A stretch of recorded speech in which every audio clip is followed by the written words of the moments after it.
ఓం నమో వెంకటేశాయ. జ్యోతిష్ రత్నాకరం ఛానల్కి స్వాగతం.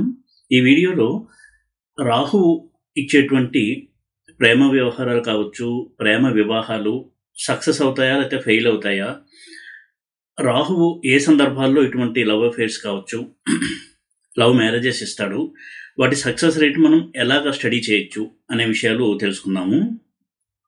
ఈ రోజుల్లో చూసినట్టయితే చాలా సందర్భాల్లో మ్యారేజెస్ అనేవి లవ్ మ్యారేజెస్ అవ్వడము, అది కూడా inter community marriages, inter caste, inter religion marriages అవ్వడము, అయిన తర్వాత చాలా ప్రాబ్లమ్స్ వచ్చి, అంటే వారిద్దరి మధ్య కూడా కొంత మిస్అండర్స్టాండింగ్స్ కావచ్చు, ఈగో ప్రాబ్లమ్స్ కావచ్చు, యాక్సెప్ట్ చేయలేకపోవడం ఒకరినొకళ్ళు, ఇటువంటి చాలా కారణాల వల్ల విడిపోవడం కూడా జరుగుతుంది.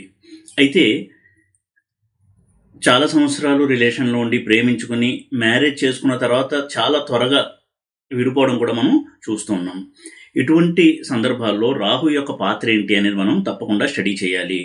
ముఖ్యంగా ఎవరైనా అమ్మాయి కానీ అబ్బాయి కానీ ఇటువంటి ఒక సిచ్యువేషన్లో ఉండి మ్యారేజ్కి వెళ్ళాలి అనుకున్నప్పుడు యాస్ట్రాలజికల్ కౌన్సిలింగ్ కనుక తీసుకున్నట్టయితే వారి మ్యారేజ్ అనేది సక్సెస్ అవుతుందా లేదా ఫెయిల్ అవుతుందా అనేది ముందుగానే ఒక ఐడియా తెచ్చుకోవడం అనేది మంచిది.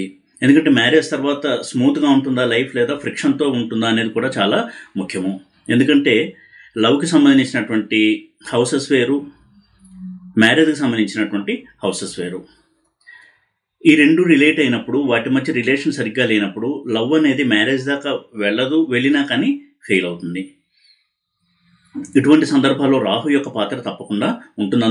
అందులోనూ inter caste, inter religion, unconventional marriages, అదేవిధంగా అమ్మాయి కంటే అబ్బాయి చిన్నవాడు అయి ఉండడము, ఇటువంటి కొంత సంప్రదాయ విరుద్ధమైనటువంటి మ్యారేజెస్ జరగడంలో రాహు యొక్క పాత్ర స్పష్టంగా మనకి కనపడుతూ ఉంటుంది. అయితే నేను ఎప్పుడు చెప్పేటట్టుగా పరాశర జైమిని సిస్టమ్స్ రెండిట్లో కూడా మనం స్టడీ చేయాలి. పరాశర వింశోత్తరి దశ స్టడీ చేయాలి, అలాగే జైమిని రాశి దశలు స్టడీ చేయాలి. ముఖ్యంగా ప్రేమకు సంబంధించిన హౌసెస్ చూసినట్టయితే 5th house, 11th house, 12th house అనేది చూడాలి. మ్యారేజ్కి సంబంధించిన houses 7th house, 8th house, 2nd house, అలాగే 4th హౌస్ అనేది ఫ్యామిలీ హ్యాపీనెస్ని చూపిస్తుంది. ఇక రాహువు ఉదాహరణకి 5th హౌస్లో ఉన్నాడు, 5th లార్డ్ దుస్థానంలో ఉన్నాడు, లేదా 5th లార్డ్ డెబిలిటేట్ అయి ఉన్నాడు, లేదా 5th లార్డ్ పాపగ్రహాలతో, నైసర్గిక పాపగ్రహాలతో, వక్రించిన నైసర్గిక పాపగ్రహాలతో ఉన్నాడు. ఇటువంటి సందర్భంలో కూడా రాహు మహాదశ నడుస్తూ ఉన్నట్టయితే వారికి లవ్ అనేది వారి లైఫ్లో జరుగుతుంది. కానీ 7th లార్డ్ రాహుతో సంబంధం ఉండి పాడైనట్టయితే లవ్ దాకా వెళ్ళడం కష్టంగా ఉంటుంది. ఒకవేళ స్ట్రాంగ్గా కనుక్కుంటే లవ్ తర్వాత మ్యారేజ్కి వెళ్ళి ఆ తర్వాత ప్రాబ్లమ్స్ వచ్చి విడిపోయేటువంటి అవకాశాలు ఎక్కువగా ఉంటాయి. ముఖ్యంగా రవి యొక్క పాత్ర కనుక ఉన్నట్టయితే. రాహు ప్రధానంగా ఇల్యూషన్కి సంబంధించినటువంటి ప్లానెట్. ఒక వ్యక్తిని ఇష్టపడము అనేది జరిగినప్పుడు వారు ఎంతో ఊహించుకోవడము, ఆ భ్రమంలో ఉండడము, అటువంటివన్నీ క్రియేట్ చేస్తాడు రాహు. రాహు ఎప్పుడూ కూడా ఏది సరైనదో దాన్ని సరైనది కాదు అనేటువంటి ఒక భ్రమను కల్పించేటువంటి ప్లానెట్.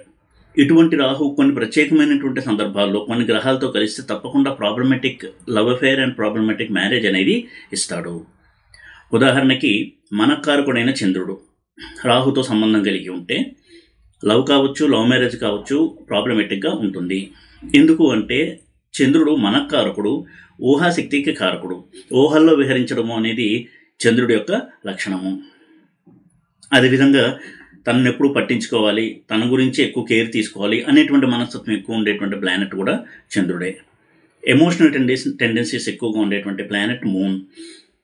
ఇటువంటి చంద్రుడు రాహుతో కలిసి ఉన్నప్పుడు వీక్గా కనుక ఉన్నట్టయితే 7th house, 5th house, 7th house ఈ రెండింటితో సంబంధం కలిగి ఉన్నట్టయితే రాహువు చంద్రుడు ఇద్దరు 5th హౌస్లో ఉండడం, ఇద్దరు 7th హౌస్లో ఉండడం, అలా ఉండి పాపగ్రహాలతో చూడబడుతూ ఉండడము లేదా పాపగ్రహాలతో కలిసి ఉండడం కనుక జరిగినట్టయితే వారి యొక్క లవ్ మ్యారేజ్ అనేది కొంతవరకు ప్రాబ్లమెటిక్గా ఉంటుంది.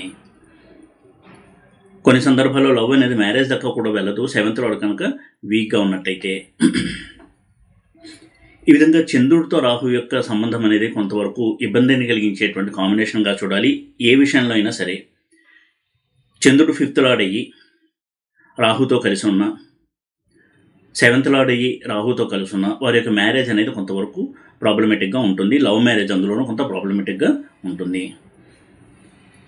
అదేవిధంగా చంద్ర కుజ రాహుల కాంబినేషన్ కూడా కొంతవరకు ఎక్కువగా ఫ్రిక్షను, అగ్రెషను, అంటే తీవ్రమైనటువంటి సంఘటనలు జరగడము, వాగ్వాదాలు, ఒకరినొకరు దూషించుకోవడము, ఇటువంటి సందర్భాలు ఎక్కువగా ఇస్తుంది ఈ కాంబినేషన్. అలాగే రాహువు బుధుడితో కలిసి ఉన్నప్పుడు కూడా ఎక్కువగా ప్రాబ్లమ్స్ అనేది క్రియేట్ చేస్తాడు సైకలాజికల్గా వారిద్దరి మధ్య కూడా. ఎందుకంటే బుధుడు నిర్ణయాలు తీసుకునేటువంటి శక్తిని ఇచ్చేటువంటి ప్లానెట్. డిస్క్రిమినేషన్ అంటే ఏది మంచి ఏది చెడు, అతను చెప్పే విషయం ఏంటి అని అర్థం చేసుకోలేకపోవడము, కమ్యూనికేషన్ గ్యాప్, ఇవన్నీ కూడా ఇచ్చేటువంటి ప్లానెట్ బుధుడు. ఇటువంటి బుధుడు కనుక రాహుతో కలిసి ఉండి, ఉదాహరణకి వక్రించిన బుధుడు రాహుతో ఉన్నాడు 5th హౌస్లో లేదా 7th హౌస్లో లేదా 12th హౌస్లో. అదేవిధంగా బుధుడు నీచలో ఉండడము, అది 5, 7, 12 ఏదైనా ఒక హౌస్ అవ్వడము, ఇటువంటి సందర్భాల్లో బుధుడు కనుక రాహుతో ఉన్నట్టయితే ప్రాబ్లమ్స్ అనేవి ఎక్కువగా ఉంటాయి.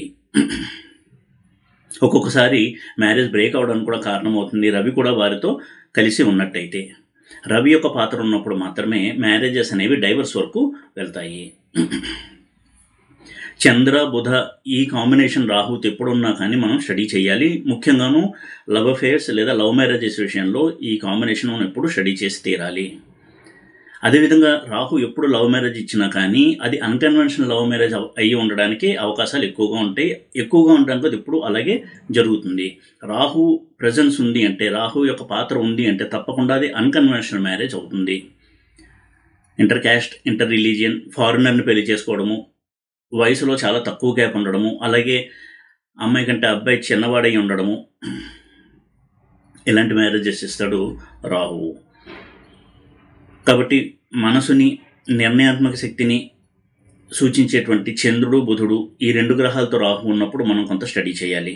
అలాగే అగ్రెసివ్ ప్లానెట్స్తో ఉన్నప్పుడు, కుజుడితో రాహు ఉన్నప్పుడు, అదేవిధంగా రవితో రాహు ఉన్నప్పుడు, మ్యాలిఫిక్ ప్లానెట్ అయినటువంటి శనితో రాహు ఉన్నప్పుడు అది కూడా మనం స్టడీ చేయాలి. ఒక్కొక్క గ్రహంతో ఒక రకమైనటువంటి ప్రాబ్లం నేచర్ అనేది ఉంటుంది. కుజరాహుల కలయిక ఎప్పుడైతే ఉంటుందో లవ్లో కూడా అగ్రెషన్ చాలా ఉంటుంది. అంటే తీవ్రమైనటువంటి భావోద్వేగాలు ప్రదర్శించడము, నువ్వు లేకపోతే నా జీవితం లేదు అనేటువంటి తీవ్ర స్థాయిలో వారికి ప్రేమ అనేది ఉంటుంది. కానీ మ్యారేజ్ అయిన తర్వాత 7th లార్డ్ కనుక నెగిటివ్గా ఉండి, కుజుడు 7th లార్డ్ నెగిటివ్గా ఉండి, ఇటువంటి కాంబినేషన్లో రాహుతో కనుక ఉన్నట్టయితే వారి యొక్క ఈగో, అదేవిధంగా మొండి పట్టుదల, ఇవన్నీ కూడా ఎక్స్పోజ్ అయ్యి వారి మ్యారేజ్లో చాలా ఫ్రిక్షన్ అనేది తీసుకొస్తుంది. అందుకే చూసినట్టయితే లవ్లో ఉన్నప్పుడు మ్యారేజ్కి ముందు ఇద్దరి మధ్య మంచి అండర్స్టాండింగ్ ఉన్నట్టు అనిపిస్తుంది. వాళ్ళిద్దరి మధ్య రిలేషన్ చాలా బాగుంటుంది, ఒకరినొకరు గౌరవించుకోవడం, ఇవన్నీ ఉంటాయి. కానీ ఇదే కుజుడు ఎప్పుడైతే మ్యారేజ్ అవుతుందో, ఆ పోర్ట్ఫోలియో దెబ్బతిని ఉంటుందో, మార్స్ యొక్క నెగిటివ్ క్వాలిటీస్ అన్నీ కూడా బయటకు వస్తాయి. అంటే భార్య మీద దురుసుగా ప్రవర్తించడము, దురుసు ప్రవర్తన, దూషణ, పరుషమైనటువంటి మాటలు మాట్లాడడము, చేయి చేసుకోవడము, తన స్వార్థం గురించి ఆలోచిస్తూ ఉండడం, ఇటువంటి ప్రవర్తన కూడా గమనించవచ్చు. అంటే లవ్కు ముందు ఉన్నటువంటి వ్యక్తి కాకుండా పూర్తిగా డిఫరెంట్ వ్యక్తిగా కూడా కనిపిస్తూ ఉంటారు కుజుడి యొక్క పాత్ర బలంగా కనుక ఉన్నట్టయితే. ఇక రవితో కనుక రాహు కలిసి ఉన్నట్టయితే సెపరేటివ్ టెండెన్సీస్ అనేవి చాలా ఎక్కువగా ఉంటాయి. అది కూడా జీవిత భాగస్వామి యొక్క ఈగో లెవెల్స్ ఎక్కువగా ఉండడము, తనకి కూడా ఈగో లెవెల్స్ ఉండడము, దీనివల్ల ఒకరినొకళ్ళు యాక్సెప్ట్ చేసుకోలేకపోవడము, కాంప్రమైజ్కి రాలేకపోవడము, చిన్న విషయం అయినా సరే మొండి పట్టుదలతో కాంప్రమైజ్కి రాకపోవడం వలన అది పెద్దదయ్యి ఈగో ప్రాబ్లమ్స్ వల్ల డైవర్స్ వరకు వెళ్ళడానికి కూడా పరిస్థితులు అనేవి దారితీస్తాయి రవి రాహుల కలయిక కనుక ఉన్నట్టయితే ఇటువంటి స్థానాల్లో. అలాగే శని రాహుల కలయిక ఉన్నప్పుడు కూడా లవ్ అనేది స్టార్ట్ అయిన తర్వాత చాలా రోజుల వరకు వాళ్ళ మ్యారేజ్ అనేది జరగకపోవడము, మ్యారేజ్ జరగడానికి ఎన్నో అడ్డంకులు వస్తూ ఉండడము, డిలే అవుతూ ఉండడము, మ్యారేజ్ చేసుకుందామా లేదా అనేటువంటి సంశయంలో ఉండడము అమ్మాయి కానీ అబ్బాయి కానీ, దానివల్ల మ్యారేజ్ చేసుకోవడానికి చాలా చాలా తర్జన భర్జనలు పడి చివరికి మ్యారేజ్ చేసుకోవడము, ఆ తర్వాత కూడా ఫ్యామిలీ ప్రాబ్లమ్స్ వలన, ఫ్యామిలీ మెంబర్స్తో వచ్చేటువంటి గొడవల వలన ఇద్దరి మధ్య కూడా కొంతవరకు మనస్పర్ధలు రావడము, ఇటువంటి పరిస్థితులను కలిగిస్తాడు రాహువు శనితో కనుక కలిసి ఉన్నట్టయితే. ఈ విధంగా పాపగ్రహాలైనటువంటి కుజ, శని, రవి ఇటువంటి వాటితో రాహు కలిసినప్పుడు కూడా ప్రాబ్లమాటిక్ రిజల్ట్స్ ఇస్తాడు లవ్ మ్యారేజ్ విషయంలో, లవ్ అఫైర్స్ విషయంలో. అలాగే 7th హౌస్లో రాహు ఉన్నప్పుడు కొంతవరకు ఎక్స్ట్రా మ్యారిటల్ అఫైర్స్ కావచ్చు, మల్టిపుల్ అఫైర్స్ ఉండడం కూడా అవకాశం ఉంటుంది. ఇక శుక్రుడితో రాహు అనేది లవ్లో బాండింగ్ అనేది చాలా స్ట్రాంగ్గా ఉండడానికి దారితీసేటువంటి కాంబినేషన్ అది. అయితే ఈ శుక్రుడు కూడా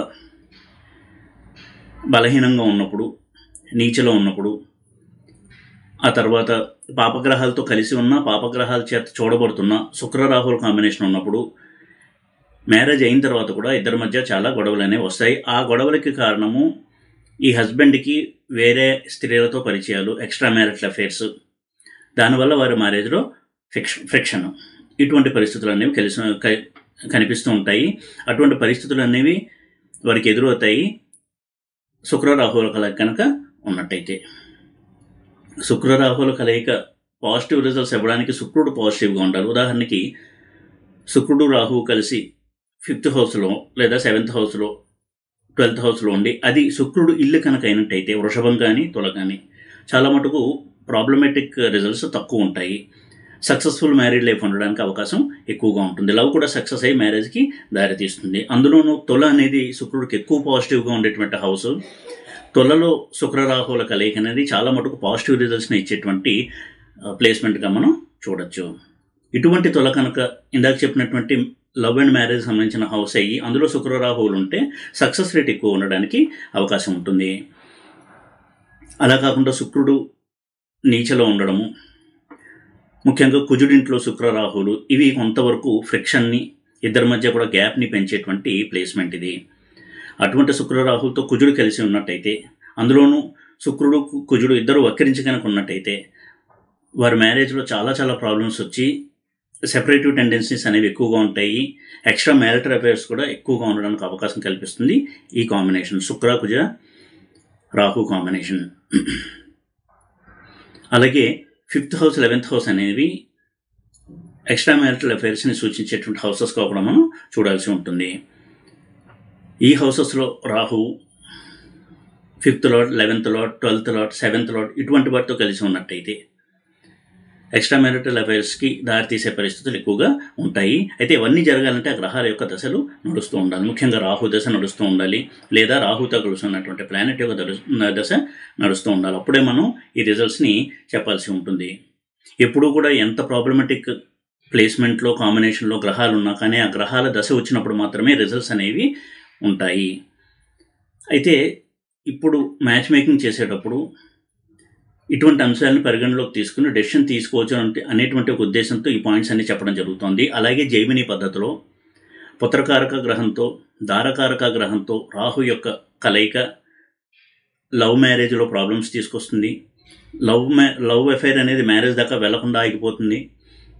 అలాగే ఉపపాదం నుంచి, దారపాదం నుంచి, పంచమారూఢం నుంచి రాహు యొక్క ప్లేస్మెంట్ని బట్టి కూడా లవ్ అనేది సక్సెస్ అయ్యి మ్యారేజ్కి వెళ్తుందా లేదా మ్యారేజ్ దాకా వెళ్లకుండా ఆగిపోతుందా అని కూడా మనం చెప్పాల్సి ఉంటుంది. 5th లార్డ్ 7th లార్డ్ ఎలా అయితే మనం స్టడీ చేస్తామో అలాగే ఉత్తరకారక, దారకారక ప్లానెట్ను కూడా స్టడీ చేయాలి. అలాగే 7th హౌస్ ఎంత ముఖ్యమో దారపాదం అంత ముఖ్యము, ఉపపాదం కూడా అంతే ముఖ్యము. 12th హౌస్ ఎంత ముఖ్యమో ఉపపాదం అంత ముఖ్యము. ఎందుకంటే 12th హౌస్ యొక్క ఆరూఢమే ఉపపాదం, 7th హౌస్ యొక్క ఆరూఢమే దారపాదము. ఈ విధంగా ఈ ఆరూఢాలను కూడా మనం స్టడీ చేయాలి. అది చేయకపోతే చాలా పాయింట్స్ మనం మిస్ అవుతాం కాబట్టి ప్రెడిక్షన్స్ రాంగ్ అయ్యేటువంటి అవకాశం కూడా ఉంది. అందుకే నేను జైమినీలో కూడా ఒక వీడియో చేయడం జరిగింది. బేసిక్స్ చెప్తూ కారకత్వాలు ఏంటి, ఆరూఢాలు ఏంటి, రాశి దృష్టి అంటే ఏంటి, రాశి దశలు అంటే ఏంటి అనేది ఎక్స్ప్లెయిన్ చేస్తూ ఒక వీడియో చేయడం జరిగింది. అది కనుక చూసినట్టయితే కొంత బేసిక్ ఇన్ఫర్మేషన్ అనేది తెలుస్తుంది జైమిని ఆస్ట్రాలజీ అంటే ఏంటి అనే విషయంలో.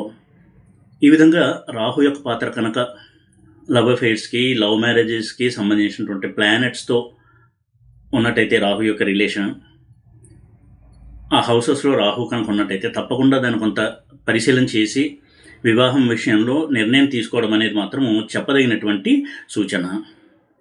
ఈ వీడియో కనుక మీకు నచ్చినట్టయితే లైక్ చేసి, షేర్ చేసి, సబ్స్క్రైబ్ చేయండి. ఓం నమో వెంకటేశాయ.